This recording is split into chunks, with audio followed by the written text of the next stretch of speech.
Hello everyone, तो कैसे आप सब। स्वागत करता हूं आप सबका आपके अपने ही चैनल स्टडी बडी में। तो आज के इस वीडियो में हम बात करने वाले हैं जामिया मिलिया इस्लामिया B.Ed 2024-25 के आंसर की के बारे में बात करने वाला हूं। जैसा कि पेपर आई होप आप सभी लोग का बहुत ही अच्छा पेपर गया होगा। देखिए मेरे पास सेट डी है, हो सकता है कि आपके पास सेट ए हो या बी हो या सी हो। और बहुत सारे लोग को कन्फ्यूज़न होगा कि सभी सेट में अलग अलग क्वेश्चन होते हैं, तो ये कन्फ्यूज़न दूर कर लीजिए। सभी में एक ही क्वेश्चन होते हैं, बस नंबर क्वेश्चन आगे पीछे होता है। इससे देखिए इसमें मैथ का पहला क्वेश्चन मैथ का दे दिया गया है, तो सेट ए में हो सकता है पॉसिबिलिटी है कि टीचिंग एप्टीट्यूड का हो या फिर करंट अफेयर का हो। तो वैसे ही मतलब सेक्शन वाइज होता है, किसी में कौन सा सेक्शन देता है, किसी में कोई सा भी सेक्शन दे सकता है, लेकिन नंबर ऑफ क्वेश्चन सेम होते हैं, तो आपको घबराने की ज़रूरत नहीं है। देखिए जैसा कि मैथ वाले पहले क्वेश्चन की बात करें तो ये भी रिपीटेड क्वेश्चन है। इसमें कहा है कि if the length of hypotenuse of a right angle triangle is 5 centimetre and it's area is 6 square centimetre, then the length of the remaining side are. मतलब कह रहा है कि एक समकोण त्रिभुज की लंबाई, समकोण त्रिभुज के कर्ण की लंबाई दिया है 5 सेंटीमीटर और उसका क्षेत्रफल 6 वर्ग सेंटीमीटर है। तो उस केस में आप बताना था कि भुजा की लंबाई कितनी होगी, शेष भुजाओं की लंबाई। अब देखो पहले ही बोल दिया कि राइट ट्रायंगल बोल दिया, यहाँ पर कहाँ गया, राइट ट्रायंगल बोल दिया। जब राइट ट्रायंगल बोल दिया तो पाइथागोरस थ्योरम को फुलफिल करेगा। राइट ट्रायंगल बोल दिया तो पाइथागोरस थ्योरम को फुलफिल करेगा। और राइट ट्रायंगल का एरिया का फार्मूला होता है, एरिया इज इक्वल टू होता है half base into height, half base into height होता है। ठीक है, अब एरिया कितना गिवन है, 6 गिवन है, तो 6 यहाँ रख दे तो 1/2 और b इंटू एच हो जाएगा। अब क्रॉस मल्टीप्लाई कर दो, तो कितना हो जाएगा, 6 into 2 is equal to b into h.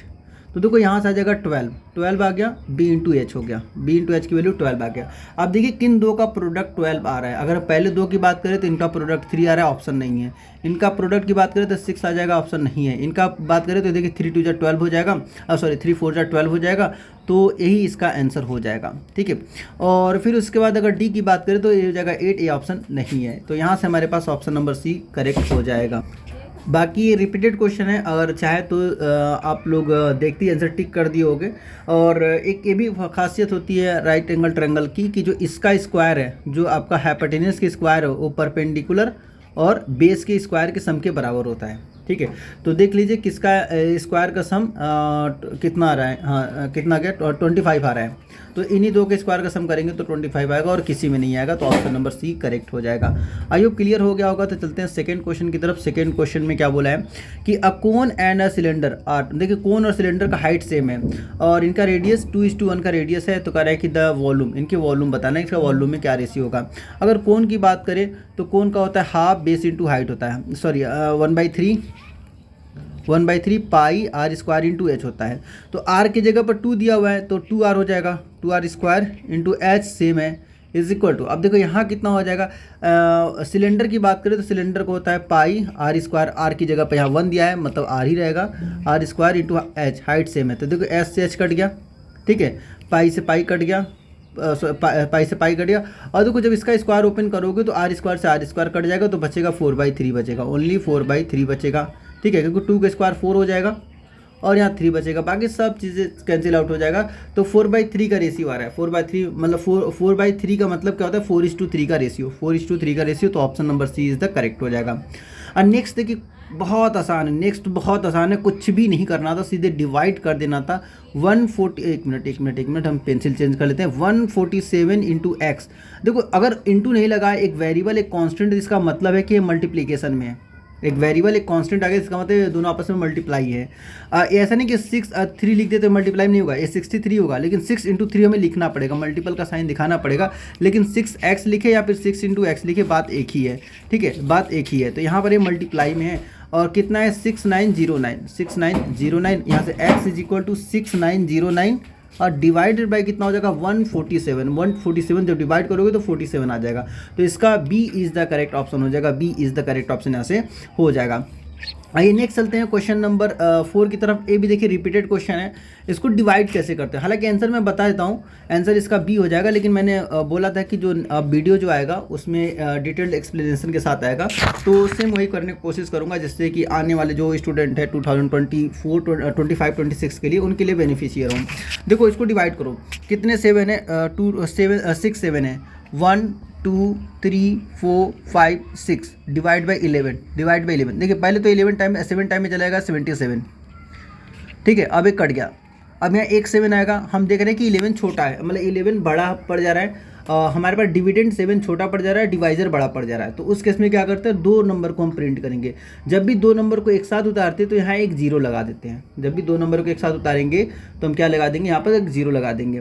तो 11 7 जा फिर से 77 आ जाएगा, ये फिर से कैंसिल आउट हो गया। ठीक है, फिर से देखिए एक 7 उतरा, फिर से डिविडेंड छोटा हो गया, तो एक और उतारेंगे। जब एक और उतारेंगे तो यहाँ 7 लगा, यहाँ 0 लगा देंगे, फिर 7 टाइम में चला जाएगा, 77 कैंसिल हो जाएगा। ठीक है, तो 70707 हो जाएगा, जो कि ऑप्शन नंबर बी है। B is the correct option हो जाएगा। अब नेक्स्ट करें कि what is the smallest number is to be added to इतना। इसमें कितना कौन सा छोटा छोटा नंबर ऐड कर दे कि परफेक्ट स्क्वायर बन जाए। तो 16 का जो स्क्वायर है, 16 का स्क्वायर अगर हम 16 इंटू 16 करें, या तो ऐसे लिखे जाते हैं या फिर इसको हम 16 का स्क्वायर भी बोलते हैं, इज इक्वल टू कितना होता है 256। 256 मुझे याद इसलिए मैं लिख दे रहा हूँ, अब 256 होता है। अब इसके बाद देखिए 17 का जब हम स्क्वायर करते हैं, 17 का स्क्वायर जब करोगे आप तो आपको मिलेगा 289। अब इसमें करा ऐड करने, अगर घटाने में बोलता, अगर सब्ट्रैक्ट करने में बोलता तो हम इसको इससे सब्ट्रैक्ट कर देते हैं। ठीक है, जितना आता वो आंसर हो जाता है, लेकिन ऐड करने बोला है तो इसको इसमें सब्ट्रैक्ट करेंगे। ठीक है, तो अब हम क्या करने वाले हैं, 289 माइनस का 269। एक तो ये तरीका है, दूसरा भी तरीका बताऊंगा, आप लोग ठंड रखी, दूसरा भी तरीका बताऊंगा, या 0 हो जाएगा या 2 हो जाएगा। ठीक है, अब ये होता है किसी को स्क्वायर नहीं पता, तो हालांकि आंसर आ गया 20, देखिए 20 आ गया, 20 इसमें ऐड कर दो। जब इसमें 20 ऐड कर देंगे तो कितना बन जाएगा, इसमें 20 ऐड करते ही ये बन जाएगा 289 बन जाएगा। लेकिन बहुत सारे लोग ऐसे भी होंगे जिनको मतलब स्क्वायर पता नहीं कि 16 के स्क्वायर 17 के स्क्वायर सब पता नहीं, तो वो कैसे करें इस क्वेश्चन को। तो भाई उनके लिए भी तरीका है, उनके लिए क्या करेंगे। अच्छा, एक मैं क्या करता हूँ, चलिए इधर कर लेता हूँ, इधर थोड़ा सा स्पेस है। अब देखो पहले 269 यहाँ पे लिख दो। ठीक है, अब राइट हैंड साइड से पेयर बना लो। देखो इसका पेयर बन गया, इसका बच गया। अब हमें यहाँ पर वो नंबर, इसको लॉन्ग डिवीजन मेथड बोलते हैं। अब इस यहाँ पर हमें वो नंबर लेना है जिसका स्क्वायर इसके आसपास हो, तो 1 ही है, 1 का स्क्वायर इसके आसपास है, तो 1 1 1 टाइम में आ जाएगा। इसको 1 1 2 ऐड करेंगे, एक मिनट, यहाँ 1 1 2 हो जाएगा, और यहाँ पर 1, यहाँ 1 बचेगा। अब आ जाएगा 69 आ जाएगा, यहाँ पर कितना हो गया 69 हो गया। तो अब हमें यहाँ पर ओ एक्स की वैल्यू लिखना है, यहाँ पर हमें ओ एक्स की वैल्यू लिखना है, जिससे हमें डिवाइड भी करना है, जिससे सॉरी मल्टीप्लाई भी करना है। तो हम क्या करने वाले हैं, हम यहाँ पहले फिलहाल 6 से डिवाइड करेंगे, या फिर 7 से ले जाते हैं, 7 से। तो 7 7 जा 49 होता है, 7 से इतना, क्योंकि यहाँ पर जब भी ऐड करने की बात करेगा तो इससे ज़्यादा ले जाना है। जब भी सब्ट्रैक्ट करने की बात करेगा तो इस नंबर से कम नंबर ले जाना है। जब भी ऐड करने की बात करेगा तो इससे ज़्यादा ले जाना है, जब भी कम की बात करेगा तो हमें क्या करना है, इससे कम नंबर ले जाना है। तो 7 7 जा 9 49 की 9 हो जाएगा, कैरी 4 हो जाएगा, 7 2 जा 14, 16 17 18 19 हो जाएगा, यहाँ 19 हो जाएगा। एक मिनट यहाँ 18 हो जाएगा। ठीक है, यहाँ 18 हो जाएगा। अब इसके बाद देखिए, इसके बाद कितना हो जाएगा, 9 में से 9 गया 0 बचा, और 8 में से 6 जाएगा 2 20, इसमें 20 ऐड करो तो यहाँ पर मिल जाएगा। तो ऐसे भी आपको आंसर मिल जाएगा, ठीक है। तो इसका कितना हो जाएगा, 20 इज द करेक्ट आंसर हो जाएगा। अब भाई नेक्स्ट क्वेश्चन देखिए, ये भी एक रिपीटेड क्वेश्चन है, इसमें कह रहा है कि a gardener want to plant 17,956 tree in such a way that there are as many row as there are tree in the row. मतलब इतने रो है जितने एक रो में ट्री है, इतनी रो है जितने एक रो में ट्री है। ठीक है, कहने का मतलब ये है कि अगर एक रो है तो सिर्फ एक ही ट्री है, अगर 2 रो है तो एक रो में दो ट्री हैं, अगर 3 रो है, 1 2 3 रो है तो एक रो में 3 ट्री है। अब देखो कहना क्या चाह रहा हूँ उसको थोड़ा समझिए आप लोग। एक रो है तो एक ट्री है, तो मतलब 1 का स्क्वायर 1 आ जाएगा। यहाँ 2 रो है तो दो रो में एक रो में 2 ट्री है, तो 2 रो में 2 ट्री होगा, तो 2 का स्क्वायर हो जाएगा 4। अब देखिए यहाँ 3 रो है तो एक रो में 3 ट्री है, तो 3 × 3 इज इक्वल टू 9 आ जाएगा। इसका मतलब ये क्या निकालवाना चाह रहा है, कि इतने टोटल ट्री है तो कितने रो है। इसका मतलब परफेक्ट स्क्वायर पूछ रहा है कि एक नंबर किसका परफेक्ट स्क्वायर है, ये नंबर किसका परफेक्ट स्क्वायर है। तो परफेक्ट स्क्वायर निकालने का तरीका है कि अब इसको या तो इसको 1/1 डिवाइड करो, या तो क्या करो 1/1 डिवाइड करो। लेकिन हम डिवाइड करके कहाँ इसको चेक करेंगे, इतने बड़े बड़े नंबर है, छोटे छोटे नंबर होते तो हम डिवाइड कर भी लेते, लेकिन इतने बड़े बड़े नंबर को डिवाइड कैसे करें। तो उस केस में हम क्या करेंगे, 17956 इसका प्राइम फैक्टराइजेशन कर देते हैं, कर लेते हैं। पहले 2 से कट करेंगे तो 2 देखो 8 जा 16 हो जाएगा, बचेगा 1 19 हो जाएगा, 2 9 जा 18 हो जाएगा, बचेगा 1 15 हो जाएगा, 2 7 जा 14 हो जाएगा, बचेगा 1 16, 2 8 जा, ठीक ठीक है, फिर 2 से कट करो तो 2 4 जा बचेगा 1, 17 हो जाएगा। तो 8 टाइम में चला जाएगा, 16 बचेगा 1, फिर 9 टाइम में चला जाएगा। अब देखो 2 से नहीं कट होगा क्योंकि लास्ट में ऑड नंबर आ गया। अब हमें 3 से कट करके देखना है। तो देखो 3 से कट करने का एक तरीका होता है, 3 से वही नंबर कटेंगे जिनका सम 3 से डिविजिबल होगा। इसका कहने का मतलब 4 + 4 + 8 + 9 इज इक्वल टू आ जाएगा 25, जो कि 3 से डिविजिबल नहीं, तो नंबर भी 3 से डिविजिबल नहीं होगा, 3 से डिविजिबल नहीं होगा। अब 3 से, जब 2 से डिविजिबल नहीं है तो 4 से भी डिविजिबल नहीं होगा। अब आते हैं 5 से। 5 से वो नंबर डिविजिबल होते हैं जिनके लास्ट में या तो 0 हो या तो 5 हो, या तो 0 या तो 5 हो, वो नंबर 5 से डिविजिबल होते हैं। अब फिर बारी आई क्या 6 से डिविजिबल होगा, तो 6 से वही नंबर डिविजिबल होते हैं जो 2 और 3 दोनों से डिविजिबल होते हैं, जो 2 और 3 दोनों से डिविजिबल है। इस केस में तो ना तो 2 से डिविजिबल है ना तो 3 से, तो इसका मतलब 3 भी नहीं होगा। ठीक है, अब आते हैं 7 से। क्या है 7 से डिविजिबल है? अब देखो 7 की डिविजिबिलिटी एक छोटा सा रूल बता रहा हूँ, क्या करना है आपको 7 से डिविजिबल चेक करने के लिए 4 4 8 लास्ट वाला नंबर हटा दो, लास्ट वाला नंबर खा जाओ इसे, और इसे एक कम करके इसी में सब्ट्रैक्ट कर लो। तो 9 से कम करोगे तो 8 आ जाएगा।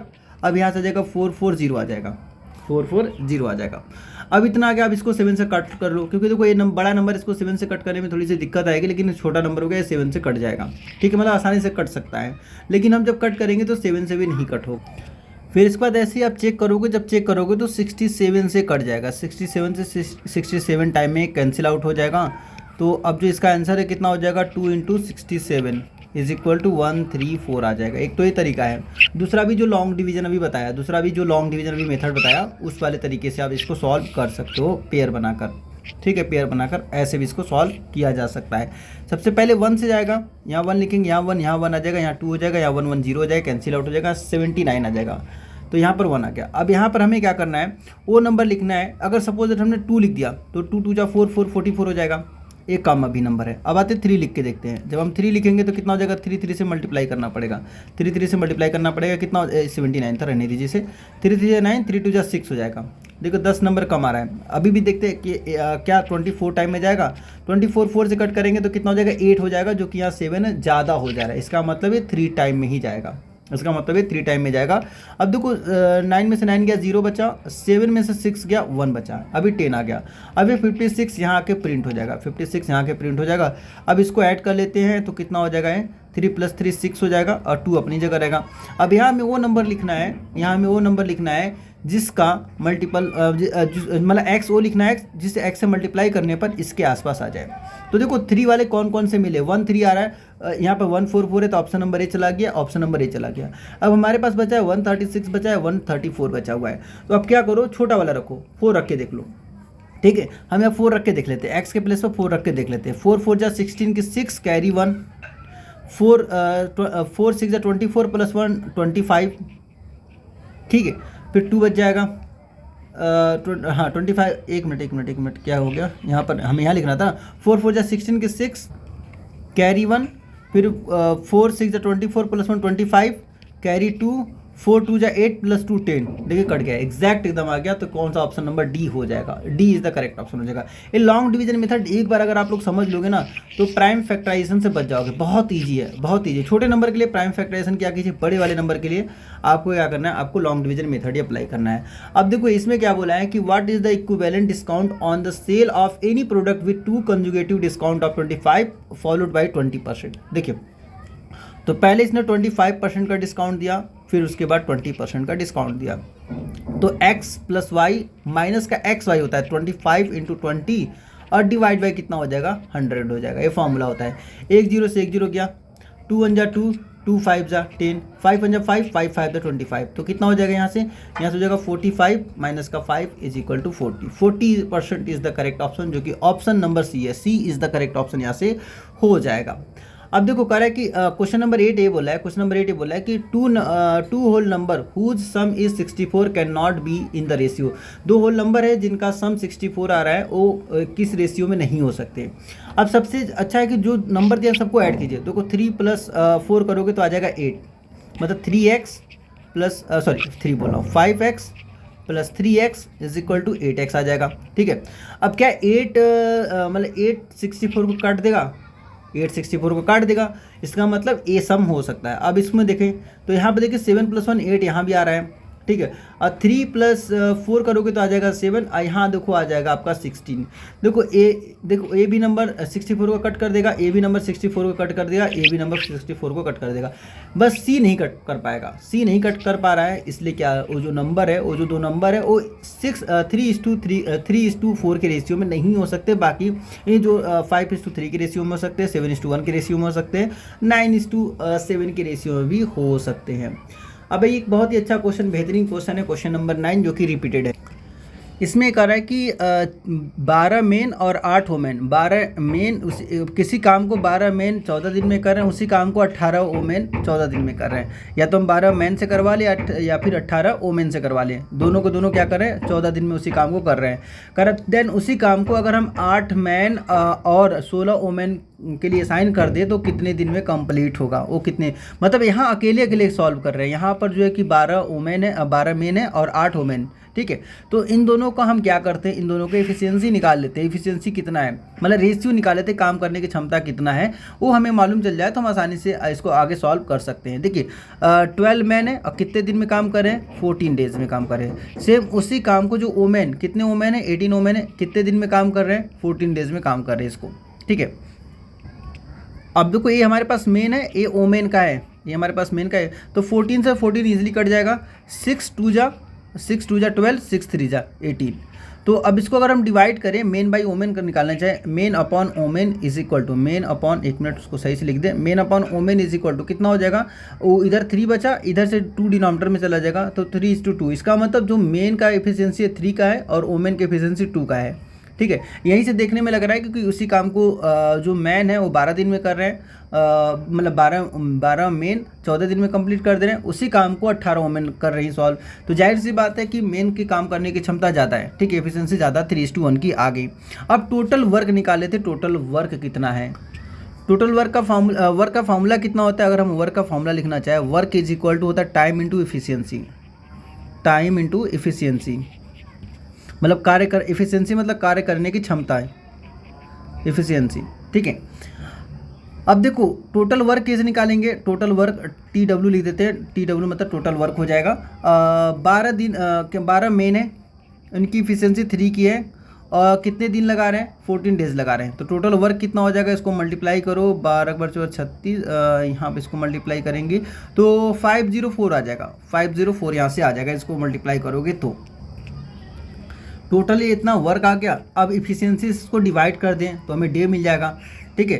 तो टाइम हमें यहाँ पर देखो टाइम निकालना है, इस केस में हमें टाइम निकालना है, तो वर्क हमें मालूम चलेगा कि 504 वर्क है अपॉन एफिशिएंसी में मेन प्लस वोमेन दोनों है, तो यहाँ से आपको टाइम निकल जाएगा, यहाँ से आपको टाइम निकलेगा। अब इससे मैं थोड़ा सा स्पेस बचा, देखिए इसको थोड़ा सा स्क्रीन को नोट डाउन कर लीजिएगा, पॉज करके नोट डाउन कर लीजिएगा। चलिए हम नीचे लिख लेते हैं इसको। अब देखो टोटल काम है 502 काम है, 504 काम है। अब पहला मैन कितने मैन है, मैन हमारे पास है, सेकेंड केस में कहाँ गया, 8 मैन है, 8 मैन, और उनकी एफिशिएंसी कितनी की है, 3 की है, तो 8 × 3 हो जाएगा, 8 × 3 हो जाएगा, प्लस वोमेन कितना है, वोमेन शायद 18 दिया था, हाँ 18 × 2 हो जाएगा क्योंकि वोमेन की एफिशिएंसी 2 थी। तब यहाँ से कितना हो जाएगा, 504 अपॉन में हो जाएगा 8 3 × 24 24, 16 दूनी 18 दूनी 36 36 आ जाएगा। अब इसे जब इससे फिर इसके बाद इसको कट करोगे ना, इससे पहले ऐड कर लेते हैं, 504 डिवाइड बाई हो जाएगा आपका, इन दोनों को ऐड करेंगे, 6 4 10 3 5 1 6 60 आ जाएगा। लेकिन ये कट नहीं रहा है, कुछ गड़बड़ हुआ है क्या, ये डेसिमल में आ रहा है। अच्छा सॉरी, ये गलती हो गई, यहाँ पर जो दिया हुआ है वो 18 नहीं है, 8 आपके पास 8 मेन है और 16 वोमेन है, तो यहाँ पर 32 हो जाएगा। वही कह रहे कट क्यों नहीं रहा है, ठीक है, यहाँ पर 32 हो जाएगा ना, 18 यहाँ पर 16 हो जाएगा क्योंकि 16 वोमेन दिया हुआ है, तो यहाँ पर 32 हो जाएगा, 32। अब इसको ऐड करोगे तो हो जाएगा 6, यहाँ आ जाएगा, हाँ 56 आ जाएगा। अब इसे कट करोगे तो 9 टाइम में कैंसिल आउट हो जाएगा, तो यहाँ से करेक्ट आंसर क्या हो जाएगा, कौन सा ऑप्शन है, B is the correct option हो जाएगा 9, B is the correct option हो जाएगा 9। अब नेक्स्ट चलते हैं, इसको मैं एक साथ पूरा कंप्लीट कर देता हूँ ताकि आप लोग स्क्रीनशॉट लेके इसको सॉल्व कर सको। इसके आई होप आपने स्क्रीनशॉट ले लिया होगा। आइए चलते हैं नेक्स्ट क्वेश्चन नंबर 10 की तरफ। क्वेश्चन नंबर 10, देखिए ऐसा नहीं कि सिर्फ 10 ही क्वेश्चन है और उसके बाद इन्होंने कुछ और दे दिया, करंट अफेयर का दे दिया, लेकिन इसके बाद आपको मिलेगा, इसके बाद भी आपको देखने को मिलेगा मैथ के क्वेश्चन। थोड़ा सा छुटपुट में दे दिए, कुछ यहाँ दे दिए, कुछ आगे दिए होंगे जरूर। Correct 3 year ago the average age of A and B was 18 year. ठीक है, 3 साल पहले ए और बी का एवरेज एज कितना है? तो देखो एवरेज का फॉर्मूला हम लिख लेते हैं। एवरेज इज इक्वल टू होता है कितना है? Average is equal to total sum upon total time, total sum upon total number, total कितने नंबर है। ठीक है, तो यहाँ पे एवरेज दिया हुआ है 18, कितना दिया हुआ है? एवरेज की जगह पे 18 लिख देंगे। अब बंदे का सम हमें नहीं पता, ए और बी का सम नहीं पता, तो ए और बी के सम को हम एक्स मान लेते हैं। अपॉन ए और बी 2 बंदे हैं तो 2 यहाँ लिख देंगे, 2 लिख देंगे। ठीक है, तो एक्स की जो वैल्यू है, एक्स की वैल्यू 18 दूनी 36, 36 आ जाएगा। 36 आगे ए की मतलब ए प्लस बी की वैल्यू, ए और बी के सम का आगे मतलब ए और बी के एज का सम कितना है? 36 है। अब कह रहा है कि वेन सी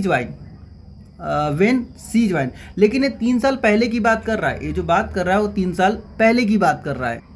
तो इसका मतलब 3 साल पहले की बात कर रहा है, तो मतलब और सी ज्वाइन अब हो रहा है, तो इसमें 3 साल ए का और 3 साल बी का, टोटल 6 साल इसमें और ऐड करोगे, 6 साल इसमें और ऐड करोगे, क्योंकि 3 साल ए जो एगो की बात किया था, पहले की बात किया था, अगो की बात किया था, पहले की बात किया था, इसलिए 3 ए का और 3 बी का, टोटल 6 साल और ऐड करोगे तो कितना हो जाएगा? 42 हो जाएगा, 42 ईयर हो जाएगा। अब जो आपके पास 42 ईयर आ गया, अब 3 बंदे आ गए, तो एवरेज कितना हो गया? एवरेज बढ़ के 18 से बढ़ के 22 हो गया। अब एवरेज बढ़ गया 22 हो गया, 22 इज इक्वल टू, अब देखो ए और बी का हमें पता है, ए और बी का सम पता है 42 है, तो यहाँ 42 रख देंगे। अब प्लस सी का नहीं पता, तो सी की जगह पर हम सी रख देते हैं। अपॉन में टोटल कितने बंदे हो गए? टोटल 3 बंदे हो गए, जिसको ऐसे नहीं समझ में आया पहले ए प्लस बी रख लो, ए प्लस बी प्लस सी। अब 3 बंदे तो डिवाइड बाई 3 कर देंगे। अब क्योंकि हमें ए प्लस बी की वैल्यू पता है 42, तो 42 रख देंगे। अब क्रॉस मल्टीप्लाई करो तो कितना हो जाएगा? यहाँ से हो जाएगा 3 2 जा 6 हो जाएगा, 3 2 जा 6 इज इक्वल टू सी। सी की वैल्यू यहाँ से आ गई, सॉरी यहाँ 42 भी तो है, 42 प्लस का सी। ठीक है, अब हमें सी की वैल्यू निकालना है, तो 42 को इधर ट्रांसफर करो, 66 माइनस का 42 इज इक्वल टू सी। 6 में से 2 जाएगा, बचेगा 6 में से 2 जाएगा 4 बचेगा, और 6 में से 4 जाएगा 2 बचेगा, तो यहाँ से हो जाएगा 24। सी की वैल्यू 24 आ जाएगा, जो कि ऑप्शन नंबर ए है, जो कि करेक्ट है। ठीक है, यहाँ मैथ के पहले 10 क्वेश्चन कंप्लीट हुए। अब नेक्स्ट चलते हैं करंट अफेयर की तरफ चलते हैं। इसमें देखिए कह रहा है कि the strait that connect the Arabian Sea and the Bay of Bengal. अच्छा, ये आपका जीके है, तो ये आपका पाल्क हो जाएगा। करेक्ट आंसर इसका ए हो जाएगा, Palk. C is the correct option यहाँ से हो जाएगा। आई नेक्स्ट चलते हैं क्वेश्चन नंबर 12 में बोला है कि नीप टाइड आर प्रोड्यूस वेन, तो लघु ज्वार कब उत्पन्न होता है? ये तब उत्पन्न होता है जब सन और मून दोनों क्या होते हैं? At right angle to each other, एक दूसरे के 90 डिग्री पे होते हैं, तब आपका लघु ज्वार उत्पन्न होता है। नेक्स्ट क्वेश्चन चलते हैं। नेक्स्ट क्वेश्चन बोला है कि if you cross the date line moving east, अगर आप ईस्ट की तरफ जा रहे हैं, यदि आप पूरब की ओर बढ़ते हुए तीती रेखा को पार करते हैं, तब जब आप पार करोगे तो आपसे एक दिन कम हो जाएगा, मतलब यू सब्ट्रैक्ट अ डे, आप एक दिन घटाते हैं। ठीक है, अगर वही हम पश्चिम की तरफ बढ़े तो बढ़ेगा। ठीक है, पश्चिम की तरफ बढ़ेंगे तो बढ़ेगा, और पूरब की तरफ जाएंगे तो घटेगा। आइए नेक्स्ट चलते हैं क्वेश्चन नंबर आपका 14। In a parliamentary system to whom is executive responsible, तो इसका करेक्ट संसदीय प्रणाली के कार्यपालिका किसके प्रति उत्तरदायी होती है? तो किसके प्रति होती है? लेजिस्लेचर, तो इसका हो जाएगा विधायिका। आई नेक्स्ट चलते हैं क्वेश्चन नंबर 15 की तरफ। 15 बोला कि India is the federal state because it constitution provide for sharing power between state and centre, इसका राज्य और केंद्र के बीच शक्तियों का बंटवारा, इसका सी इज द करेक्ट ऑप्शन हो जाएगा। अब नेक्स्ट चलते हैं क्वेश्चन नंबर 16 की तरफ, तो इसका करेक्ट आंसर डी हो जाएगा आपका 65। देखिए जो सुप्रीम कोर्ट होता है, सुप्रीम कोर्ट का 65 होता है, और हाई कोर्ट की बात करें, अगर हम हाई कोर्ट की बात करें तो 62 होता है। ये जो दिया हुआ है हाई कोर्ट का गिवन है, और ये करेक्ट आंसर इसका डी हो जाएगा, जो कि 65 ईयर हो जाएगा। आइए नेक्स्ट चलते क्वेश्चन नंबर 17 की तरफ। इसमें कि the ex officio chairman of the Rajya Sabha का पदेन सभापति कौन होता है? तो इसका करेक्ट आंसर बी हो जाएगा, जो कि है वाइस प्रेसिडेंट। वाइस प्रेसिडेंट इसका उपराष्ट्रपति इसका करेक्ट आंसर हो जाएगा। नेक्स्ट आइए चलते हैं, how many language are include in the 8th schedule of the constitution of India? तो इसका हो जाएगा D is the correct option हो जाएगा, जो कि 22। टोटल 22 भाषाओं को सम्मिलित किया गया है। अब आइए इसमें कि the 86th amendment act 2002 provide for, तो ये प्रोवाइड कर रहा है free and compulsory education provide करता है, तो इसका सी इज द करेक्ट ऑप्शन यहाँ से हो जाएगा। नेक्स्ट आते हैं question number 20, the oldest Veda is, तो सबसे ओल्डेस्ट वेदा कौन है? ऋग्वेदा। तो ऋग्वेदा इसका करेक्ट आंसर हो जाएगा, जो कि ऑप्शन नंबर ए है। I next, the golden age of ancient India was during, प्राचीन भारत का स्वर्ण युग कब था? तो कब था? The Gupta empire. तो Gupta empire, B is the correct option हो जाएगा, गुप्ता एम्पायर हो जाएगा। हु इंट्रोड्यूस द क्वाइन रुपया, तो शेरशाह सूरी ने इसे इंट्रोड्यूस किया था, इसका A is the correct option हो जाएगा। एबॉलिशन ऑफ सती प्रथा was one of the social reformer introduce by, तो किसके द्वारा इंट्रोड्यूस किया गया था? तो राम मोहन राय थे और लॉर्ड विलियम बेंटिंग, इसका सी इज़ द करेक्ट ऑप्शन हो जाएगा। इंडियन की बात करेगा तो राम मोहन राय थे, लेकिन अगर फॉरेनर की बात करेगा तो लॉर्ड विलियम बेंटिंग, इसका सी इज़ द करेक्ट ऑप्शन हो जाएगा। द खिलाफत मूवमेंट वाज लॉन्च इन, खिलाफत आंदोलन कब शुरू किया गया? तो 1919 में शुरू किया गया था, 1919 में शुरू किया गया था खिलाफत मूवमेंट। अब नेक्स्ट आइए क्वेश्चन नंबर 25 की तरफ चलते हैं। तो इसका करेक्ट आंसर आपका तमिल हो जाएगा। विच of the following was the official language of the Pallavas, तो इसका तमिल हो जाएगा। अगर तमिल नहीं गिवन तो उस केस में आप संस्कृत पर टिक करोगे, क्योंकि संस्कृत इनका सेकेंडरी था, लेकिन जब आप सर्च करोगे कई जगह आप पाओगे कि संस्कृत और क्या एक और है लैंग्वेज, शायद प्रकृत है, संस्कृत और प्रकृत दिया होगा, लेकिन जो तमिल इनका एक तरीके से आप बोल सकते हो कि इनका मदर टंग था, एक तरीके से इनका मदर टंग था। अब देखते हैं ऑफिशियल लैंग्वेज में तमिल देते हैं कि संस्कृत देते हैं। 3 लैंग्वेज हैं, उस टाइम बोला जाता था तमिल, संस्कृत और प्राकृत बोला जाता था, ठीक है। और जो आंध्र प्रदेश और एक और कर्नाटका साइड में संस्कृत और प्राकृत बोला जाता था, ठीक है। बाकी जगह तमिल ही चलता था, पहले ऑफिशियल लैंग्वेज तमिल ही था। अब देखते हैं ये क्या करेक्ट करते हैं, टिक करते हैं इसमें कि which of the following is not an example of recyclable resource, तो हम फॉसिल फ्यूल को रिसाइकल नहीं कर सकते, ठीक है। अब आते हैं नेक्स्ट चलते हैं, मतलब इसका कहने का मतलब है कि ऑप्शन नंबर 1 करेक्ट हो जाएगा। 27 की तरफ चलते हैं, कह रहा है कि which of the following is the major cause of land degradation in Punjab, तो वहाँ पर बहुत ज़्यादा सिंचाई होती है जिसकी वजह से वहाँ डिग्रेशन हो रहा है, तो option B is the correct हो जाएगा, ओवर इरीगेशन हो जाएगा, अधिक सिंचाई। नेक्स्ट चलते हैं, pink head duck is an example of, इसका करेक्ट आंसर ये हो जाएगा विलुप्त प्रजाति। नेक्स्ट चलते हैं question number 29, black soil is good for growing, काली मिट्टी खेती के लिए अच्छी होती है, तो सबसे ज़्यादा अच्छी कपास के लिए होती है, देन वीट के लिए होती है, ठीक है। तो यहाँ पर आपका कपास देना है, अगर इन केस कॉटन नहीं गिवन है तो आप उस केस में वीट कर दोगे आंसर। अच्छा, एक और है, which of the following country is the largest consumer of coal in world, तो इसका करेक्ट आंसर चाइना हो जाएगा, चीन इसका करेक्ट आंसर हो जाएगा। सेकेंड नंबर पर भारत है। यहाँ तक तो हो गया, 30 तक क्वेश्चन आपका हो गया। अब आते हैं 31। अब इस वीडियो में सिर्फ 50 तक कवर करेंगे, इसके बाद अगले वीडियो में कवर करेंगे, ठीक है, क्योंकि डिटेल में बनाने में बहुत लंबा हो जाता है, फिर अपलोड करने में बहुत टाइम लग जाता है। 2 sister communicate to each other in their code language often, तो देखो ये तो रिपीटेड क्वेश्चन है कि 2 सिस्टर आपस में कोड भाषा में बात कर रहे हैं, जिससे उनकी माँ उनके समझ नहीं पा रही, जब तक वो समझे तब तक वे लोग अपना बार बार कोड बदल दे रहे हैं, जब समझने का इशारा अमल, जब समझ जा रही है तो बार बार कोड बदल रहे हैं। बहनें भाषा के किस विशेषता का पालन नहीं, देखिए यहाँ पर लिखा है नहीं करती हैं, किस भाषा का विशेष मतलब भाषा के किस विशेषता का पालन नहीं करती हैं, तो भाषा एक कोड है जो मनमाने प्रतीकों का उपयोग करता है, ठीक है, इस भाषा का प्रयोग नहीं कर रहे हैं, ठीक है। तो इसका हो जाएगा सी इज़ द करेक्ट हो जाएगा, language is a code that use attribute symbol, C is the correct option इसका हो जाएगा। नेक्स्ट है कि which of the following is defined as it is a process of sharing information, तो process of sharing information क्या होता है, communication होता है, इसका B is the correct option हो जाएगा। एंड नेक्स्ट आते हैं, which of the following describe acoustic event involved in transmission and reception of a sound, निम्नलिखित में से कौन सा ट्रांसमिशन और रिसेप्शन में शामिल ध्वनि घटनाओं का वर्णन करता है, तो इसका करेक्ट आंसर डी हो जाएगा आपका, creation of sound source, vibration of air, reception by year,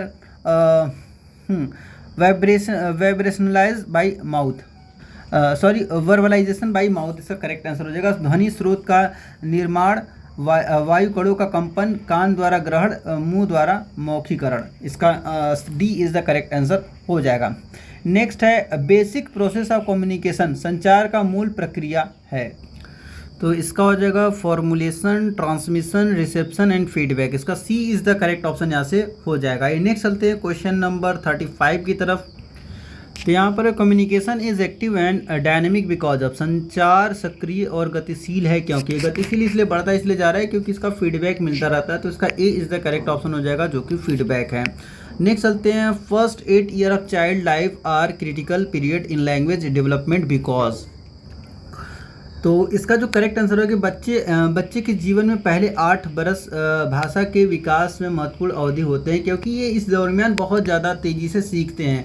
बच्चे का भाषा विकास सबसे तेज़ी से होता है। चाइल्ड लैंग्वेज डेवलप अकर मोस्ट रैपिडली, इसका करेक्ट आंसर हो जाएगा जो कि ऑप्शन नंबर डी है। नेक्स्ट चलते हैं 37 की तरफ। विच of the following is not likely increase the number of dialect for a given language, निम्नलिखित में से किसी दी गई भाषा के लिए बोलियों की संख्या की वृद्धि होने की संभावना नहीं है, तो इसका करेक्ट आंसर ये हो जाएगा people speak multiple language in a local geographical area, A is the correct option इसका हो जाएगा। नेक्स्ट चलते हैं 38 की तरफ। देखिए इसमें कि which of the following is not a rule of language, देखिए इसमें सभी रूल ऑफ लैंग्वेज है, लेकिन जो प्रीवियस ईयर पेपर हुआ था उसमें जो जामिया ने अपने ऑफिशियल आंसर की में लेक्सिकलाइजेशन दिया था, शाब्दिकरण दिया, जबकि शाब्दिकरण रूल ऑफ लैंग्वेज है लेकिन उन्होंने नहीं दिया था। तो फिलहाल अगर आप लोगों ने मेरा वीडियो देखा होगा तो उसमें मैंने इस पर टिक किया है, अगर आप इस पर टिक करके आओगे तो आंसर सही माना जाएगा, कोई दिक्कत वाली बात नहीं है। वैसे सारे के सारे क्या है, रूल ऑफ लैंग्वेज है। ऐसे बहुत सारी छोटी मोटी गलतियां होती रहती हैं। इसमें अगर which of the following is use for rule of language concerning how to use language effectively in context, इसका A is the correct answer हो जाएगा प्रैग्मेटिक, जो कि उपयोगितावाद है, ऑप्शन ए करेक्ट हो जाएगा। नेक्स्ट है चलते क्वेश्चन नंबर 40। इसमें बोला कि when does the ability to hear develop, सुनने की क्षमता कब विकसित होती है, मतलब बच्चों में सुनने की क्षमता कब डेवलप होती है, तो इसका करेक्ट आंसर भी हो जाएगा 6 मंथ ऑफ कंसेप्शन, गर्भधारण के 6 महीने बाद। नेक्स्ट चलते क्वेश्चन नंबर 41 करा, when what term best describe the conversation between interaction between a mother and child, ऐसा करेक्ट आंसर आपका सी हो जाएगा, सूडो डायलॉग हो जाएगा, सी इज़ द करेक्ट ऑप्शन यहाँ से हो जाएगा। नेक्स्ट है क्वेश्चन नंबर 42 चलते हैं। Regardless of culture child begin to learn language around the same time around the world, at what age does it happen, संस्कृति की परवाह किए बिना दुनिया भर में बच्चे एक ही समय में भाषा सीखने शुरू करते हैं, या किस उम्र में होता है, तो बिटवीन 8 एंड 28 मंथ, इसका B is the correct option हो जाएगा। नेक्स्ट चलते हैं क्वेश्चन नंबर 43 चलते हैं। A child first word will about something, एक बच्चे के पहले शब्द किसी चीज़ के बारे में होंगे, तो इसका हो जाएगा ए कंक्रीट, इसका करेक्ट आंसर हो जाएगा ठोस। नेक्स्ट चलते हैं, in a family the mother speak Hindi and the father speak Marathi and Urdu, the child speak all 3 language but mix language, what term best describe this, मतलब कह रहे हैं कि एक परिवार में माँ हिंदी बोलती है, पिता मराठी और उर्दू बोलते हैं, तो बच्चा तीनों लैंग्वेज बोलता है लेकिन भाषाओं को मिक्स कर देता है, तो कौन सा शब्द इसका सबसे अच्छा उदाहरण है, तो इसका करेक्ट आंसर आपका सी हो जाएगा, मल्टी लैंग्वेज, बहुभाषीवाद हो जाएगा, इसका correct answer C is the correct option यहाँ से हो जाएगा। नेक्स्ट है, a child was having mother tongue Tamil and study in Chennai, in the 5th standard he move to state where Hindi is spoken, he learn Hindi and become fluent in also, it is an example of, एक बच्चे की मातृभाषा तमिल थी और वह चेन्नई में पढ़ता था, 5वीं कक्षा में वो अपने ऐसे राज्य में चला गया जहाँ हिंदी बोली जाती है, वह हिंदी सीखता है और उसमें भी पारंपरिक हो जाता है, इसका एक उदाहरण है, तो यहाँ से इसका B is the correct answer हो जाएगा, बाइलिंग्विज्म, इसका करेक्ट आंसर होगा द्विभाषीवाद। नेक्स्ट चलते हैं 47 की 46 की तरफ। 46 में बोला है कि the literacy approach required child to learn certain skill before beginning instruction in learning to read, this is called. इसका करेक्ट आंसर हो जाएगा B, reading race. B is the correct option यहाँ से हो जाएगा। आइए चलते 47 की तरफ। इन्वेस्टेड स्पेलिंग, इसका A is the correct option हो जाएगा इंक्रीज चिल्ड्रन फ्लुएंसी, बच्चों का प्रभाव बढ़ाता। नेक्स्ट चलते हैं which of the following is not basic language skill, इसमें इमेजिनेशन हो जाएगा। इमेजिनेशन क्या है, बेसिक लैंग्वेज स्किल नहीं है। नेक्स्ट चलते हैं which of the following is an example of learning disability, तो ये इसका डिसलेक्सिया हो जाएगा करेक्ट आंसर, जो कि ऑप्शन नंबर बी है। और खासकर मैंने इसको बोला था, देखिए डेफिनेटली बोला था कि 100% सिक्योरिटी के साथ एक क्वेश्चन आने वाला है, 100% बोला था। आप मेरे प्रीवियस वीडियो पर देख लीजिएगा, मैंने इंपॉर्टेंट इस पर मार्क किया था और ये बोला था कि 100% ये क्वेश्चन आने वाला है। ठीक है, और देखिए आपके सामने है। अच्छा, यहाँ तक हो गया। विच of the following occur in children with expressive language disorder, तो इसमें क्या होता है, भाषा की सीमित मात्रा, तो ये सही है। लिमिटेड अमाउंट ऑफ स्पीच, ये भी सही है। Difficulty in learning new word, नए शब्द सीखने में कठिनाई, ये भी होती है उनको। Difficulty in finding the right word, सही शब्दों को ढूंढने में भी कठिनाई होती है, तो इसका करेक्ट आंसर हो जाएगा ऑल ऑफ द एबव। तो अभी तक 1 से लेकर 50 क्वेश्चन सॉल्व करा दिए, और इसमें मेरे यहाँ पर मतलब मेरे नोन में सही है, सारे के सारे सही क्वेश्चन है, क्योंकि कुछ जो सुबह मैं सॉल्व करा रहा था उसमें कुछ क्वेश्चन इतना धूप था जिसकी वजह से कुछ क्वेश्चन मेरे से मिस हो गए, तो उसे हो सकता है कि आप 2 ऑप्शन गलत बता दिया हूँ, लेकिन इसमें सभी के सभी सही क्वेश्चन है, आप इसको मैच करा लीजिएगा। बाकी जो है 51 से लेकर 100 तक क्वेश्चन बहुत जल्द आपको मिल जाएगा, 51 से लेकर 100 तक क्वेश्चन बहुत जल्दी मिल जाएगा। और फिर उसके बाद सेम पार्ट 3 पार्ट 4 जल्दी 4 पार्ट में मैं कंप्लीट करके इस क्वेश्चन को सॉल्व कर दूंगा, और आज और कल में अपलोड हो जाएगा। तो जैसा भी आपका स्कोर आया 1 से लेकर 50 तक, जैसा भी स्कोर आया, अब इसे कमेंट करके जरूर बताइएगा, हमें कमेंट करके जरूर बताइएगा। और अगर वीडियो ये कंटेंट अच्छा लग रहा है तो लाइक ज़रूर कीजिए, लाइक कीजिए। चैनल को सब्सक्राइब नहीं किया है तो चैनल को सब्सक्राइब कीजिए, और इसे अपने दोस्तों में भी भेजिए। क्यों आप लोग कोताही कर रहे हैं। इसके बाद चलिए नेक्स्ट वीडियो में हम टीचिंग एप्टीट्यूड के सारे क्वेश्चन को कराएंगे। टीचिंग एप्टीट्यूड के बाद देखेंगे कि कौन सा सेक्शन आ रहा है, टीचिंग एप्टीट्यूड और एक सेक्शन और, उसको एक साथ करवा देंगे। ठीक है, तो मिलते हैं नेक्स्ट वीडियो में, तब तक आप लोग अपना बहुत ख्याल रखें। Thanks for watching.